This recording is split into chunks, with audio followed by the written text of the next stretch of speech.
بسم الله الرحمن الرحيم.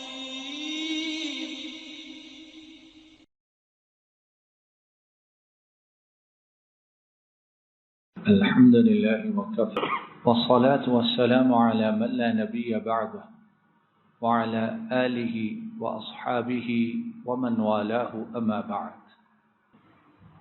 أعوذ بالله من الشيطان الرجيم. بسم الله الرحمن الرحيم. ومن الليل فتهجد به نافلة لك عسى أن يبعثك ربك مقاما محمودا. اللہ جل شانہ نبی کریم صلی اللہ علیہ وسلم کو ارشاد فرماتے ہیں، اور رات میں سے تہجد کی نماز کا اہتمام کیجیے، اور یہ نماز آپ کے لیے نفل ہے یا زائد ہے، یقیناً آپ کا رب آپ کو مقام محمود پر فائز کرنے والا ہے، آپ کو مقام محمود یقیناً عطا فرمانے والا ہے۔ رمضان المبارک کی انشاءاللہ آمد ہے، اور اللہ رب العالمین ہم سب کو ایمان اور عافیت کے ساتھ اس شہر مبارک کو پانے کی توفیق عطا فرمائے۔ اس مہینے میں اللہ رب العالمین کی جو رحمتیں ہیں، جو عنایتیں ہیں، جو مہربانیاں ہیں، اور اپنے بندوں پر جو فضل ہیں، وہ شمار سے، قطار سے، ہمارے تصور سے باہر ہے۔ اللہ رب العالمین کے انعامات میں سے، عنایات میں سے ایک انعام یہ ہے رمضان المبارک میں کہ نماز تہجد جو رات کے پچھلے پہر ادا کی جاتی ہے، اس کو اللہ رب العالمین نے لوگوں کی آسانی کے لیے، اور اس لیے کہ لوگ زیادہ سے زیادہ ثواب اس کو حاصل کر لیں، تہجد کی نماز اسے عشاء کی نماز کے فوراً بعد پڑھنے کی اجازت دے دی ہے۔ تہجد پڑھو رمضان میں فوراً نماز عشاء کے بعد، اور ثواب کون سا پاؤ؟ نماز تہجد کا پاؤ، بلکہ اس سے بہت زیادہ پاؤ۔ اور یہ رمضان المبارک قرآن کریم کا مہینہ ہے، اور قرآن کریم اس کو پڑھنا، اس کو سننا، اس کا ایک بہترین ذریعہ اور بہترین صورت یہ ہے کہ نماز عشاء کے بعد تراویح کا اہتمام کیا جائے، تلاوت کرنے والا آگے تلاوت کرے، اور سننے والے کلام اللہ کو سنیں، غور و فکر کرے، اور رمضان کی مبارک راتوں میں وہ کچھ حاصل کریں جو سال کی بقیہ راتوں میں حاصل نہیں ہو سکتا ہے۔ تو آئیے انتہائی اختصار کے ساتھ نماز تراویح، اس کے متعلق اور پھر اس سے متعلق چند ایک جو مسائل ہیں ان کو سنتے ہیں۔ تو نماز تراویح، اس کے متعلق، اس کے فضائل اور اس کے فوائد، ان کے متعلق سننے سے پہلے یہ بات میں اور آپ سمجھ لیں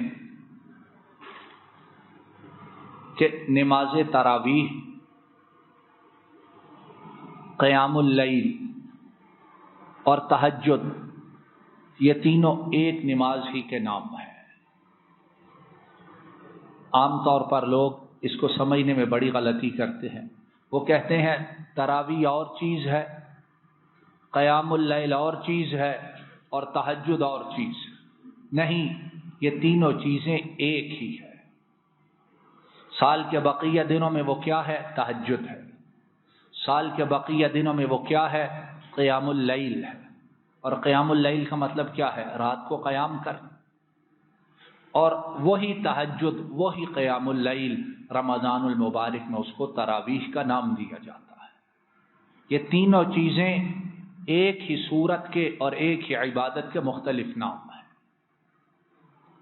اب آئیے رمضان المبارک اس کی راتوں میں کوشش کرنی چاہیے کہ کوئی رات قیام اللیل کے بغیر، کوئی رات تہجد کے بغیر، کوئی رات تراویح کے بغیر نہ گزرے. اور تینوں ایک ہی چیز ہے. اور ان کے ادا کرنے سے کیا کچھ ملتا ہے؟ آئیے کچھ احادیث مبارکہ کو دیکھتے ہیں. امام ابو داود، امام ترمذی، امام نسائی اور امام ابن ماجہ اور اسی طرح امام ابن ابی شیبہ، یہ پانچوں اپنی اپنی کتابوں میں حضرت ابو ذر رضی اللہ تعالی عنہ ان سے یہ روایت لائے ہیں. نبی کریم صلی اللہ علیہ وسلم نے ارشاد فرمایا: من قام مع الامام حتى ينصرف كتب له قيام ليلة او كما قال صلی اللہ علیہ وسلم. اب رمضان کی جو راتیں ہیں، عشاء سے لے کر فجر تک قیام کرنا کس کے لیے ممکن ہے؟ عشاء سے لے کر فجر تک قیام کرنا کس کے لیے ممکن ہے؟ نہ اتنی ہمت ہے، نہ اتنی عزیمت ہے، اور نہ وہ جذبے باقی رہے. لیکن اللہ جل شانہ بندوں پر رحم کرتے ہوئے، ان کی کمزوری کو دیکھتے ہوئے، ان کا انعام یہ ہے کہ نبی کریم صلی اللہ علیہ وسلم نے ارشاد فرمایا: جس نے امام کے ساتھ قیام کیا حتی ینصرف، کب تک امام کے ساتھ رہا؟ جب تک امام فارغ نہیں ہو جاتا. جب تک امام فارغ نہیں ہو جاتا. کب سے؟ یعنی عشاء کی نماز ابتدا کب سے ہے؟ عشاء کی نماز سے. کب تک؟ جب تک امام فارغ نہیں ہو جاتا. عشاء پڑھے گا، اس کے بعد تراویح ادا کرے گا، اس کے بعد وتر ادا کرے گا.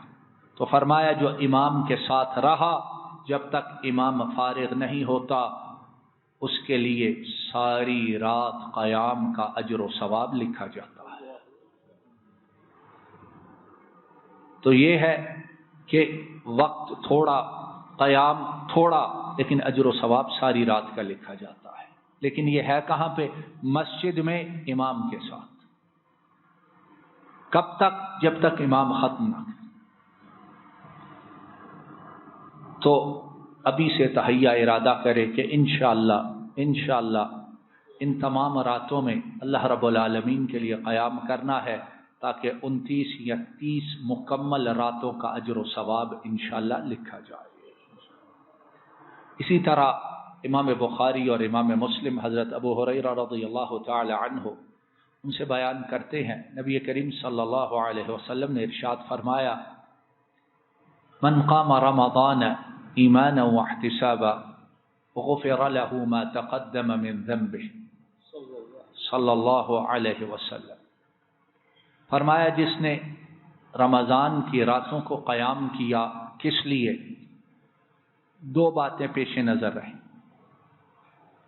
ایمانا واحتسابا، اللہ رب العالمین پر ایمان رکھتے ہیں، اللہ رب العالمین اور آپ کے رسول کریم صلی اللہ علیہ وسلم ان پر یقین رکھتے ہوئے. اور دوسری بات اخلاص، صرف اللہ رب العالمین کی رضا کے لیے، اور کوئی مقصد نہ ہو، اور کوئی مقصد نہ ہو. تو فرمایا جو ان دو نیتوں کے ساتھ، ان دو چیزوں کے ساتھ رمضان کی راتوں کو کھڑا ہوتا ہے، اللہ رب العالمین اس کے پہلے گناہوں کو معاف فرما دیتے ہیں. تیسری چیز، تیسری بات، تیسرا نقطہ، تیسری فضیلت کہ قرآن کریم ہم سارا سال کہاں پڑھتے، کہاں سنتے، کتنا پڑھتے ہیں اور کتنا سنتے ہیں. کو بڑا زور لگائے، بڑی کوشش کرے تو دن میں چند ایک صفحے پڑھ لیتا ہے دن میں، ورنہ یہ ہے بعض دفعہ ہفتہ ہفتہ گزر جاتا ہے، دیکھتے تو ہیں لیکن اسے کھولنے کی توفیق، اٹھا تو لیتے ہیں ضرورت کے وقت قسموں کے لیے یا سینے سے لگانے کے لیے یا چومنے کے لیے، لیکن پڑھنے اور غور و فکر کی توفیق اللہ والوں کو نصیب ہوتی ہے۔ تو رمضان میں یہ ہے، کوشش کرے کہ یہ 29 یا 30 دن قرآن کریم کی باقاعدہ سماعت کرے کھڑے ہو کر امام کے ساتھ۔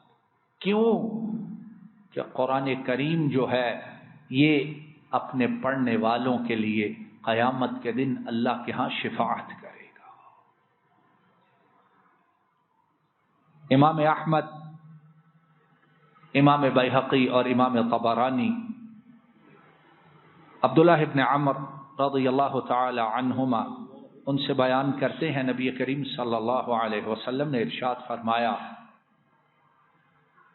الصیام والقرآن یشفعان یوم القیامہ، یقول الصیام ای ربی منعته الطعام والشہوات بالنہار او منعته الطعام والشہوات بالنہار فشفعنی فیہ، ویقول القرآن منعته النوم باللیل فشفعنی فیہ فیشفعان او کما قال صلی اللہ علیہ وسلم۔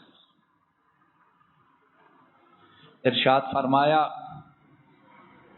کہ روزہ اور قرآن، روزہ اور کتاب الہی، روزہ اور فرقان حمید، ان کا تعلق بہت گہرا ہے، ان کا تعلق بہت گہرا ہے، اور یہی گہرائی اس بات کو سمجھنے کے لیے کافی ہے کہ جب رمضان ہو تو قرآن کا کتنا اہتمام کرو، جب رمضان آئے تو قرآن کریم پڑھنے کا، سننے کا، سمجھنے کا اور عمل کرنے کا اہتمام کتنا ہونا چاہیے۔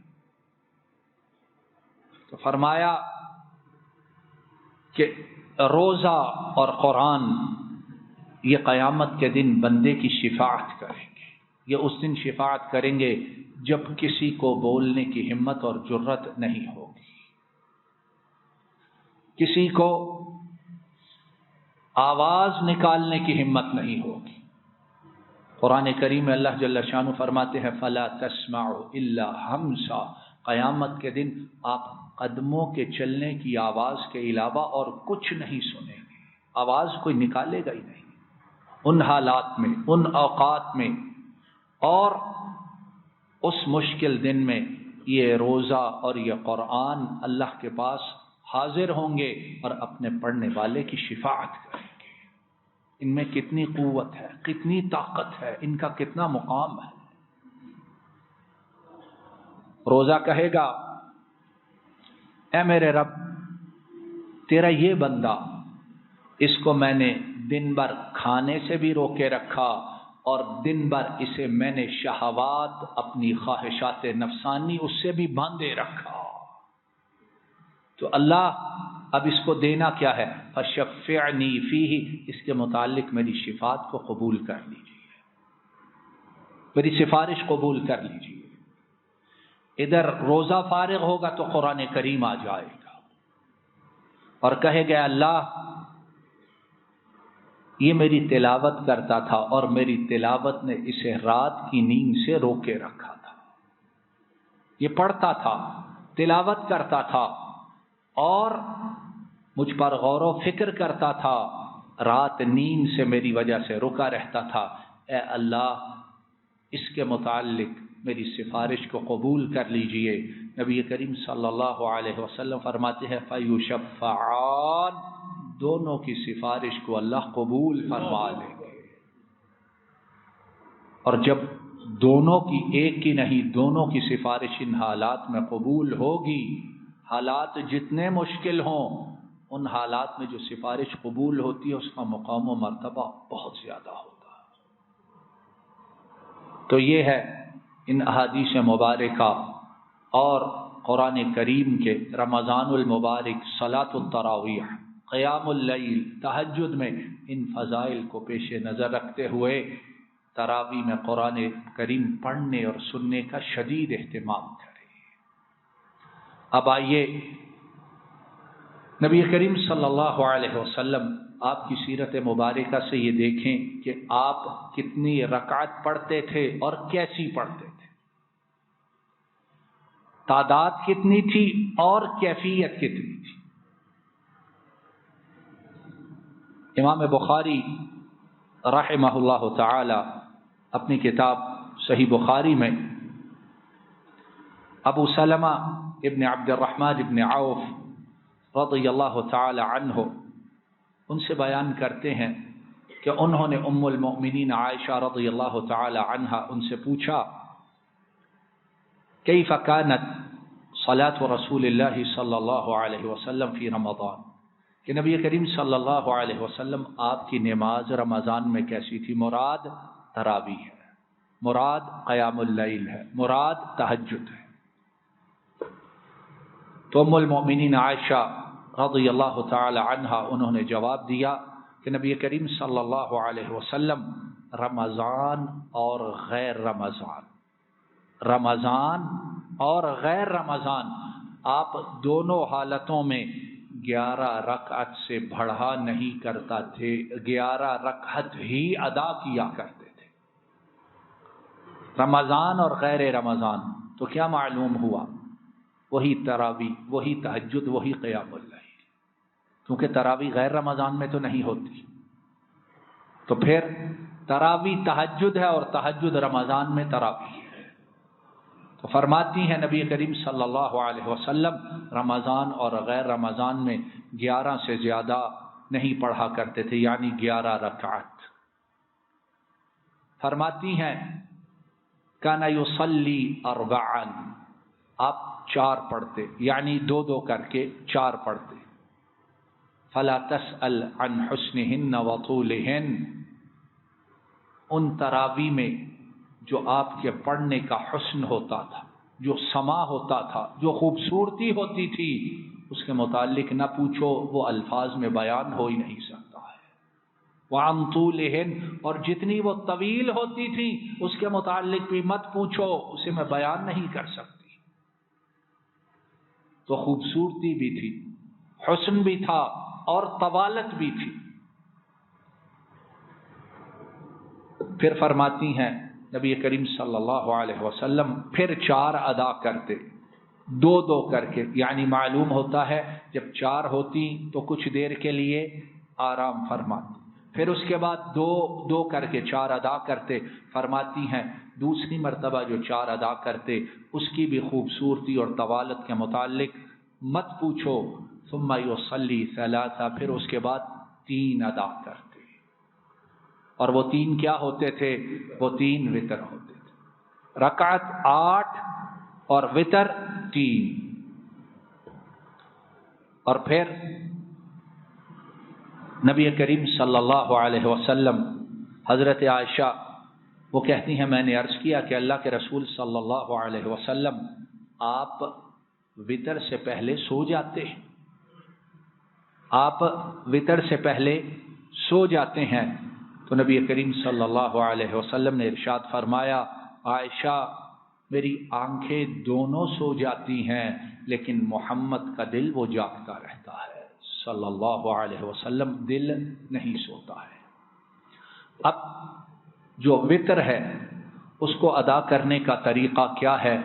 وتر جو ہے وہ اگر کوئی چاہے تو وہ 1 بھی ادا کر سکتا ہے، وتر ضروری نہیں کہ 3 ادا کیے جائیں، اور نبی کریم صلی اللہ علیہ وسلم سے یہ بات ثابت ہے۔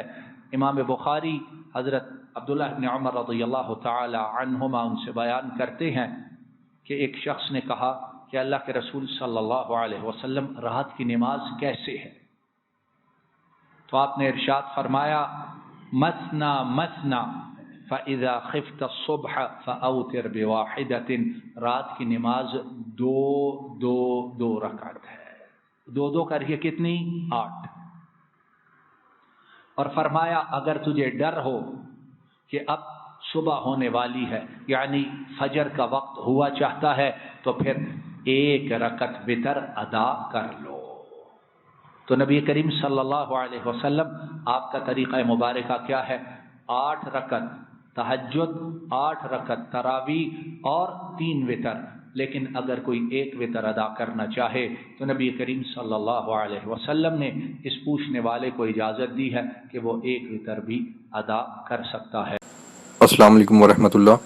یہ ڈاکٹر فضل الہی صاحب کا آفیشیل یوٹیوب چینل ہے، اس کو لائک، سبسکرائب اور شیئر کریں اور بیل آئیکن پریس کریں تاکہ نئے آنے والی ویڈیوز کا نوٹیفیکیشن آپ کو موصول ہو سکے۔ جزاکم اللہ خیر۔